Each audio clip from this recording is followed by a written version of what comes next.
नमस्कार। वल्लभाचार्य जो सूरदास जी के गुरु थे, आज इनके बारे में थोड़ा सा जानते हैं। वैष्णव धर्म के कृष्ण मार्गी शाखा के दूसरे महान संत थे वल्लभाचार्य जी।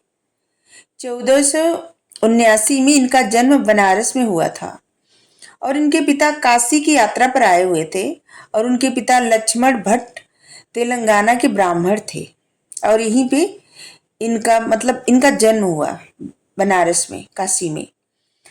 बचपन से ही उनके पिता और माता मतलब बचपन में ही उनके पिता और माता दोनों की मृत्यु हो गई थी, नहीं थे, बचपन से ही नहीं थे। वल्लभाचार्य जी बचपन से ही बहुत प्रतिभावान थे। बचपन से इन्होंने चारों वेद, 6 शास्त्र, 18 पुराण ये सब रट लिए थे। काशी में अपनी पूरी शिक्षा करने के बाद वे अपने घर विजयनगर चले गए और उस समय वहां का शासक थे कृष्णदेव राय और उन्होंने वहां वैष्णव संप्रदाय की प्रतिष्ठा स्थापित की। और उस समय वहां पे ज्यादा लोग मानते थे शैव संप्रदाय को, लेकिन इन्होंने वैष्णव संप्रदाय की प्रतिष्ठा स्थापित की। शंकराचार्य जी के अद्वैतवादी सिद्धांतों, वेदांत और मायावाद का खंडन करके ईश्वर की शक्ति पर विशेष बल दिए थे।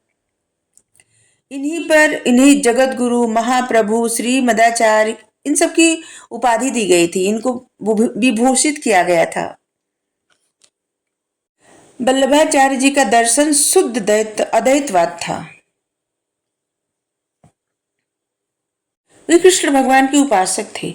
श्रीनाथ जी के रूप में उन्होंने कृष्ण भगवान की भक्ति पर बहुत ज्यादा बल दिए थे। वे श्रीनाथ जी की पूजा करते थे। उनका मानना था कि व्यक्ति को सांसारिक जीवन में हमेशा लिप्त नहीं रहना चाहिए, बल्कि भक्ति के द्वारा अपना कल्याण करना चाहिए। इनकी भक्ति का सिद्धांत यह भी था कि ईश्वर के अनुग्रह या कृपा से ही भक्ति उत्पन्न होती है।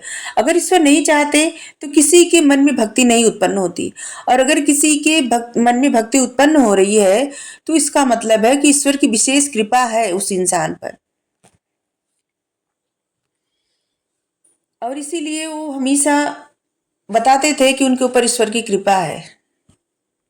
और इसी से वल्लभाचार्य जी को भक्तिवाद का पुष्टि मार्ग नाम से भी जाना जाता है, या फिर ये नाम प्रसिद्ध हुआ पुष्टि मार्ग। पुष्टि मार्ग में श्री कृष्ण भगवान को पर ब्रह्म माना गया है। वल्लभाचार्य जी के व्यक्तित्व पर विष्णु स्वामी रुद्र संप्रदाय का सबसे ज्यादा प्रभाव पड़ा था।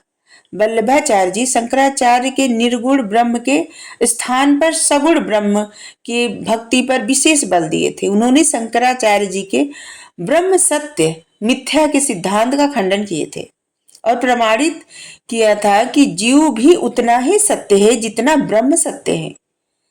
वल्लभाचार्य जी ने कभी संन्यास ग्रहण नहीं किया। कबीर दास और नानक जी की तरह उन्होंने विवाहित जीवन और आध्यात्मिक उन्नति के लिए वैवाहिक जीवन और आध्यात्मिक उन्नति के में उनको नहीं लगता था कि बाधा है। उनको लगता था कि वैवाहिक जीवन साथ साथ आध्यात्मिक जीवन चल सकता है।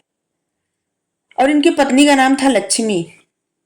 18वीं शताब्दी में उनके कुछ अनुयायियों ने राधा कृष्ण की रास लीलाओं को विकृत बना दिया था। भोग विलास ऐसे कुछ अलग ही दिशा में ले जाने लगे थे। भोग विलास राधा कृष्ण बन के करने लगे थे ऐसे ही। तो इनकी रासलीला जो है भोग विलास में कुछ लोग ऐसे थे, सभी लोग नहीं। और ऐसे दिखते थे कि जैसे माया युक्त जीवन है, बस भोग विलास ही जीवन है, ऐसा कर दिए थे। इस भक्ति को अलग ही दिशा में ले जा रहे थे।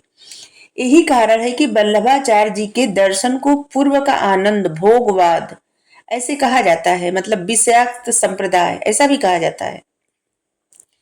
एक भक्त तथा दार्शनिक के साथ साथ वल्लभाचार्य जी एक विद्वान लेखक भी थे। इन्होंने संस्कृत में 17 ग्रंथों की रचना की थी। वेदांत सूत्र की संस्कृत में टीका वल्लभाचार्य जी ने ही लिखा है। इनकी प्रमुख रचनाओं में पूर्व मीमांसा भाष्य है, उत्तर मीमांसा या फिर अणुभाष्य इनके शुद्धैतावाद का एक प्रमुख ग्रंथ है। इसके अलावा इन्होंने सुबोधिनी, सिद्धांत रहस्य इन सब की रचना की थी। 1530 में इन्होंने काशी के हनुमान घाट पर गंगा में प्रविष्ट होकर जल समाधि ली थी, मतलब बीच गंगा में जाके जल समाधि ले लिए थे। वल्लभाचार्य जी का जन्म और मृत्यु दोनों बनारस में हुए थे, वाराणसी में। वल्लभाचार्य जी के मृत्यु के बाद उनका पुत्र विट्ठल नाथ ने कृष्ण भक्ति को लोकप्रिय बनाया। विट्ठल नाथ ने अष्टछाप मतलब 8 कवियों के समूह की स्थापना की।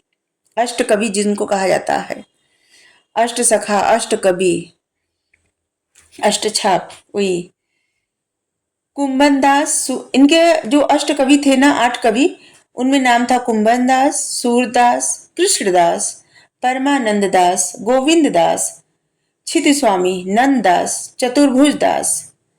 इनमें सूरदास, कृष्णदास, परमानंद दास व कुंभन दास वल्लभाचार्य जी के ही शिष्य थे, जबकि चतुर्भुज दास, नंद दास, गोविंद स्वामी और क्षिति स्वामी विट्ठल नाथ जी के शिष्य थे। अकबर ने विट्ठल नाथ को गोकुल और जैतपुरी की जागीरें भी दी थी।